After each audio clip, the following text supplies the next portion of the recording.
नमस्कार. या दैवडे या गावा ठिकाणी आलेलो आहे.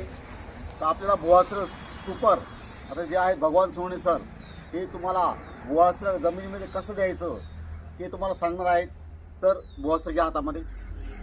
एका मित्रांनो हे भुवास्त्र आहे जे कांद्यासाठी मररोग सुकण्यासाठी 6 महिने चालतं. मित्रांनो शेतामध्ये प्रत्येक शेतकऱ्यांनी भुवास्त्र प्रत्येक लागवडीसाठी हे जमिनीसाठी काम करतं. मित्रांनो भुवास्त्र सुपर देणं गरजेचं आहे. दुसरा आहे ग्रोमॅजिक जे आहे मित्रांनो हे 25% उत्पन्न वाढवतं, 25% खर्च कमी होतो. तर हे कसं द्यायचं भुवास्त्रचा डेमो आपल्याला एका एकाला कसा द्यायचा. आता जे भगवान सोनवणे सर आहे दैवड खारी फाटा त्यात आपल्याला काय कोणतं दाणेदार खत आहे ते आपल्याला घ्यायचं आहे. ते आता इथं टाकतील बघा मित्रांनो. दाणेदार खत आपल्याला असं घ्यायचं आहे. दाणेदार टाकल्यानंतर जे भुवास्त्र आहे आणि जे ग्रोमॅजिक आहे बघा ते असं घ्यायचं आहे. त्याच्यानंतर ग्रोमॅजिक आणि भुवास्त्र हे त्याच्यामध्ये मिक्स करायचं आहे मित्रांनो. हे बघा भगवान सोनवणे सर मिक्स करतायत, डेमो दाखवत आहेत.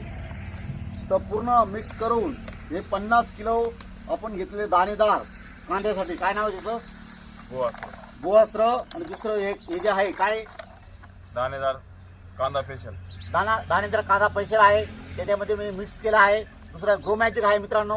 ग्रोमॅजिक हे पण त्याच्यामध्ये मिक्स करायचं आहे. बघा भगवान सोनवणे सर एका महिन्यात त्यांनी 1 लाखाचा बिझनेस केला मित्रांनो. जीवीमध्ये 1 लाखाचा. कारण आपल्याला माहिती शेतकरी दुनियाभरचा खर्च करतो त्याला रिझल्ट भेटत नाही.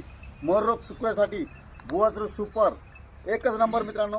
तर बघा हे पूर्ण टाकायचं आहे त्याच्यामध्ये आपल्याला. बघा असं पूर्ण मिक्स करायचं आहे. पूर्ण मिक्स करायचं मित्रांनो. हे बघा पलटी मारायची. पलटी मारल्यानंतर पूर्ण एकत्र करून भुवास्त्र आणि ग्रोमॅजिक हे दोघं एकत्र करायचं मित्रांनो.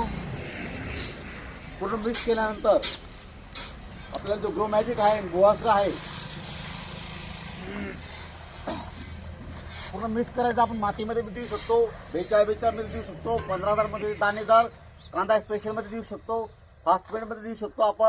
आपण नसल काय खत द्यायचं तर मातीमध्ये जी माती आहे मातीमध्ये 50 किलो मातीमध्ये आपण मिक्स करू शकतो मित्रांनो. हे असं घेतल्यानंतर